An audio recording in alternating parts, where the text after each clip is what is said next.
Greetings and welcome to Casa de JP.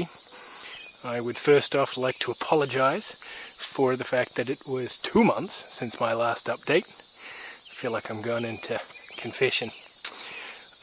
The first month, okay, I'm not really so sorry. I was on vacation and I was enjoying myself. The second month though, I really did want to get back to you guys and didn't. Partially because we, over the last 2 weeks, have been moving, and partially because getting internet out here is not so easy. But I have my Geek Palace, so it's a good start, lots of potential. I think I was probably kidding myself in believing that I could get set up in such a short period of time, but that's life. Now I know that a lot of YouTube people apologize and say they're really sorry for not posting, and frankly, I think they're usually full of shit. However, in my case, I really do feel bad. I did want to try and keep some kind of semblance of order in my postings, but I failed miserably. So, I do really mean that I'm sorry. However, here we have home for the next however long.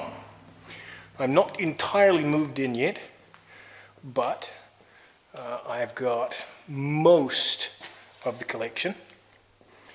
And it looks like a whole lot more when it's spread out like this. And believe me, much more than that when you actually have to hump this shit up and down stairs. I am still missing my 5 Onyx racks, my Origin 2000 rack, my Sun rack, my IBM Series 1 rack, and my System 34 in the garage, and E10000 in my brother-in-law's garage. And I'm not so sure when I'll get the Onyx 2 disk side or the SP rack from the office, mostly because I burned through any friends that'll help me move after all of this crap, and the SP2 rack, even when empty, weighs 600 pounds, so the people that help me move it up there definitely are not going to help me. So, what I'm planning on doing is putting shelves all along here. I'm going to get rid of these are a bit chintzy, and a decent heavy shelves that I can put like all the monitors on and most of this stuff, which is small.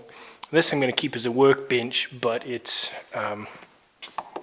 been farmerized. I mean, you can see it's sort of oily and greasy and stuff, so I believe that I'm probably going to put some plywood down, you know, 1/2 inch or something like that, just to give it a nice flat surface.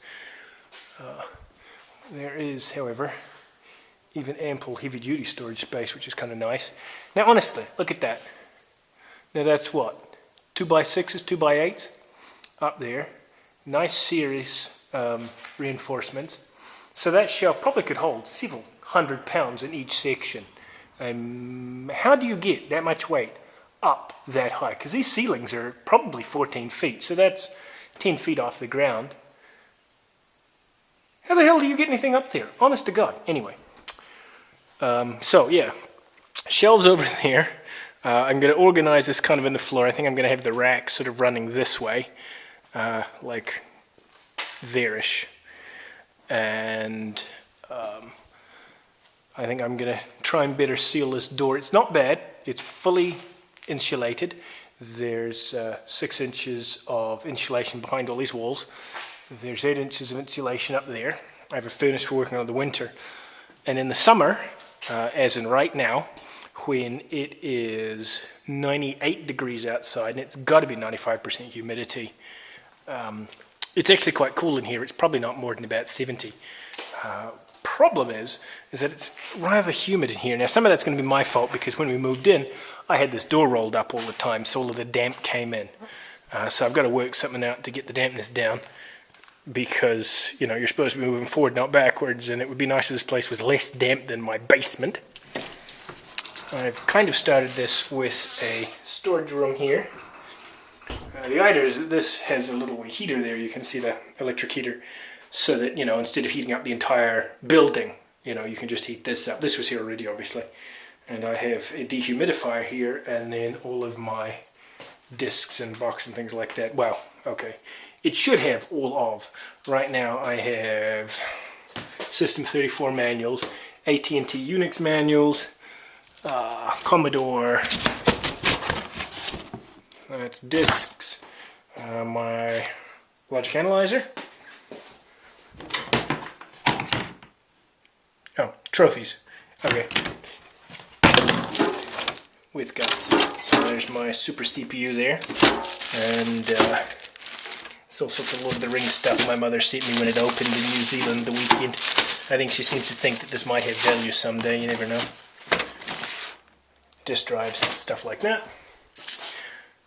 My extremely important Laserdisc collection. More manuals. And then part of my 8-inch floppy disk collection. I had totally forgotten how many freaking 8-inch floppies I have. I must have at least, I would guess 500, maybe even 600 8-inch floppies. Most of that came with the IBM System 34 haul, but it would be fair to say that that is slightly excessive. All of this stuff is my wife's scrapbooking and stamping things, which I know doesn't really fit the whole geek profile, but she insisted it had to be somewhere dry. And if I keep it in here in the garage, then it means that I can keep it out of my house, which is so much more rewarding. Anyways, so here you have it. A belated apology, I know, and what's worse is I'm going to shaft you for this month as well, because this is the best that I can do. You can see why the place is a freaking nightmare, and I've still got more stuff to move. But I'm almost there. Hopefully by next month. I know. I'm really hoping this time, though. I actually think it might happen. Hopefully by next time I'll have some of this stuff organized and we can do something interesting. If we're really lucky, I'll have the E10000 back, or the System 34, and we can do a tour of that. If not, I've been pondering building a Z80 machine, and I thought I'd have a few sort of nifty variations on that idea. Anyways, so if you've been watching, I really appreciate it. I apologize again. I know that's like the 20th time, but I really do feel shitty about skipping out on you guys. And I will see you, hopefully, very soon. Take care, guys.